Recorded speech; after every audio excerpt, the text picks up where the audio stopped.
morning, everybody. My name's Ed Durbis. This is 93 Drive. Today we're driving a 2020 Tesla Model 3 with a dual motor, producing 450 horsepower and 471 pounds of torque. And we'll get it from 0 to 60 in just 5.1 seconds. And it does need a charge at about 322 miles. With all that being said, let's get this show on the road and let's see what this Tesla Model 3 dual motor has to offer.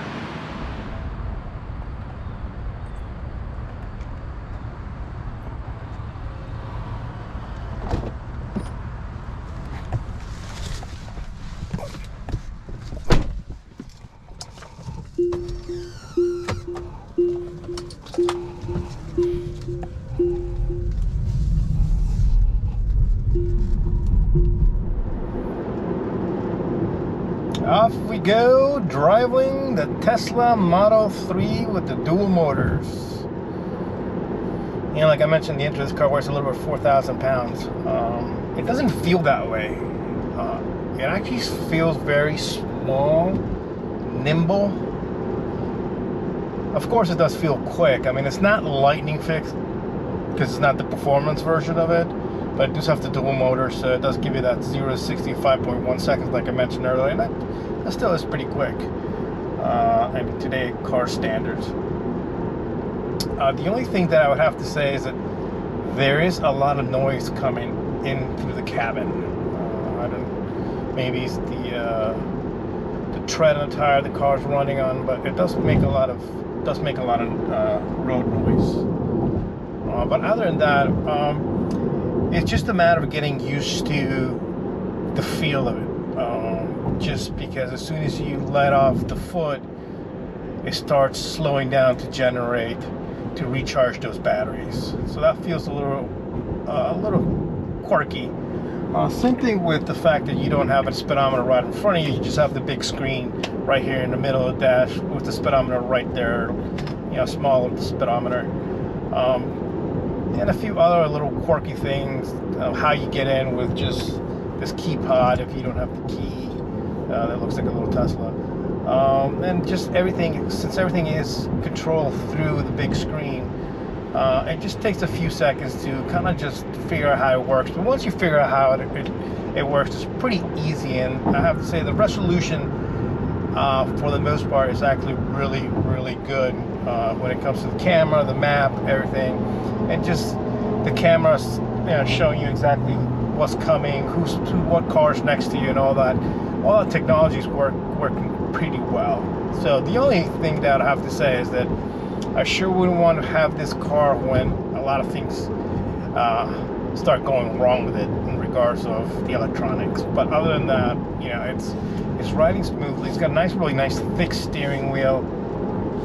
Materials in here are. They're not bad. There's some really good material, very soft. You got leather interior, but you also have a lot of plastic.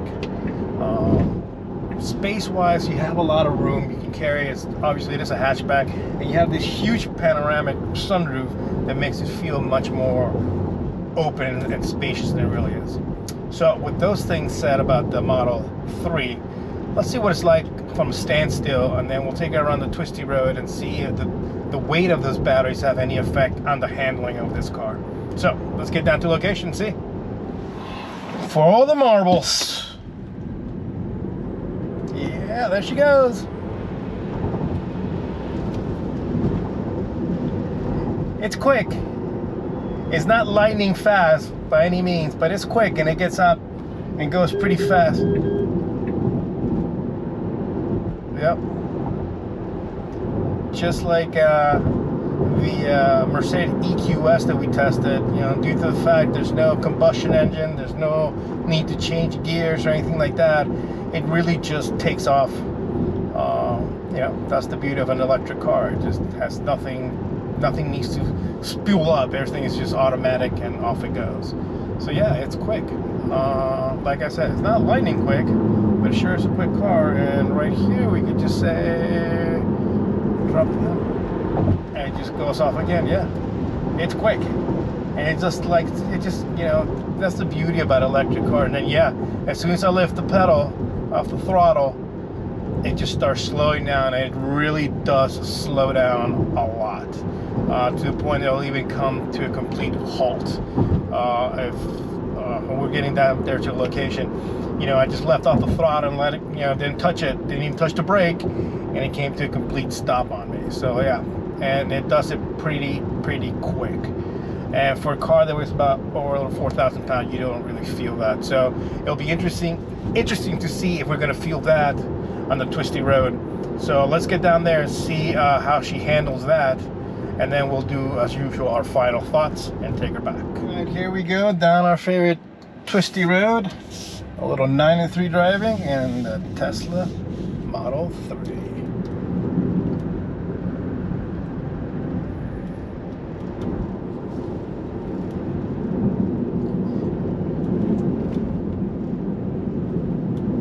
Slightly putting on the brake because it does, brake itself. So I just barely touched the brake, and it really did bring it back more to a halt. It's interesting that I'm driving down this road, and I don't have a lot of feedback coming back at all. I got a nice weight coming from the steering wheel. And yeah, back to those brakes. I can feel the brake braking the car, and I just give it push the pedal, and it just goes. It's got a little bit of body roll. I have to say that probably has to do with the batteries, the weight of the batteries. But overall, there isn't a lot of feedback coming back from the steering wheel. It is pretty precise. When you turn in, it does turn in exactly where you want it to go. And you do carry that speed, but as soon as you let off the gas, it really does slow you back down again. Due to the fact it's generating the power to batteries. Yep, betting like that transition. Yep.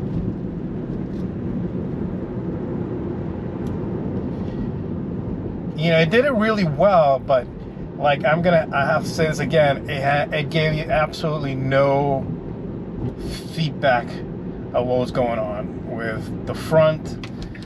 Yes, it was steering, but no feedback. Alright, we'll go on our other favorite twisty road. Let's not forget the bump right here. Okay, now we go. Yeah, it's the same thing. It's quick. Of course it's quick, but it lacks feel. It lacks emotion, I think is a better word. And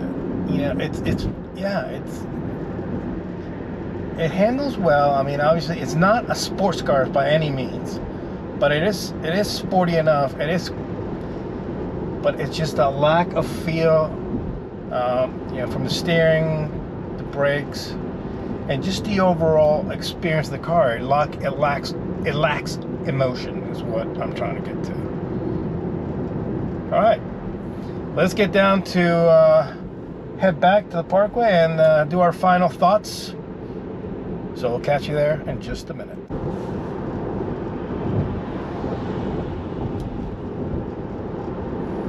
Okay, my final thoughts with the Tesla Model 3, the dual motor. Quick, check. Comfortable, yeah, it's pretty comfortable. I think I'd be pretty comfortable on a long road trip. I got plenty of room. You got plenty of room to carry all your friends, family. And since it is a hatchback, you got plenty of room in the back to carry anything that you might need. The range of 322 miles is not bad, considering that you can stop in any supercharging station pretty much here on the East Coast, pretty much everywhere. So you can pretty much take it on a long road trip without having that anxiety of, oh no, I'm going to run out of power. Quality material, yeah, it's got good quality materials. It's got soft touch. It obviously is not it's not a luxurious car. I wouldn't say that. I mean, there is some amount of plastic in here, but you kind of get used to it. But at the end of the day, it's not meant to be a luxury car. this is in the same lines of BMW M3 and the Mercedes C-Class. So, and luxury out, kind of, not so great. Technology-wise, it's fantastic. Got great technology, but I think that the German rivals are really maybe a tad bit above them right now. Even though they're way behind for a long time, but now they really have caught up.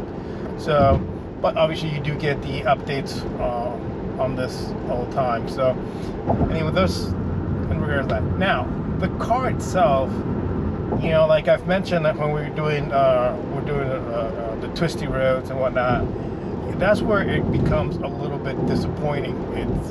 It lacks feel, and but you know, at the end of the day, this is not meant to be a sports car. It's just meant to be that perfect car that you can, you know, you can commute to.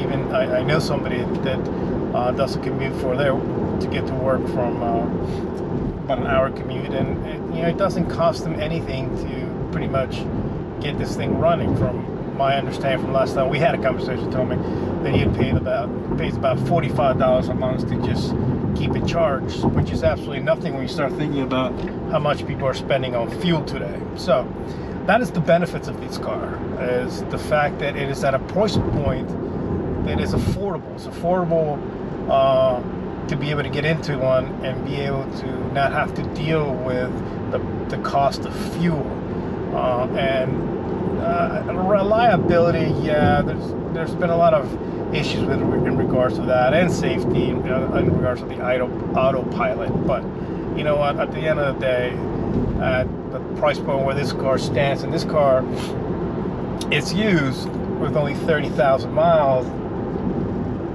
and we're looking at about $50,000. Excuse me. So yeah, it's a good price point for it. I mean, obviously we test drove that Mercedes EQS, but now you're talking about a car that is it was $135,000. And yeah, it was extremely luxurious. But you know, you're talking about a car that is such a high price point that it doesn't, you know, there's only a small niche would be able to afford that. But this, you know, yeah, you can easily afford it, and with the tax credit, you can definitely get into it. So I highly recommend it if you're looking for something that is, you know, it's quick off the line, and the main purpose is for you to commute in it. That is where it really shines. In regards to the other categories, as I mentioned, it comes a little bit short. But you know, as this company continues to grow, I think they'll hopefully be able to get that feeling and realize that the customer also wants to be able to, you know, there's one thing just about going fast, but you also want to be able to feel the car and what it's doing, what the chassis is doing. Well, that is my thoughts, and I hope everybody enjoyed this video. I'd like to thank everybody who has subscribed lately. Thank you so much. And the comments, they always do help. If you haven't subscribed, I know that 97% of people who are watching these videos are not subscribed. What are you waiting for? Hit the subscription, thumbs up, turn notification bell, comment, and more importantly, have a fantastic day. And I can't wait to catch you guys in the next video. Until then, bye.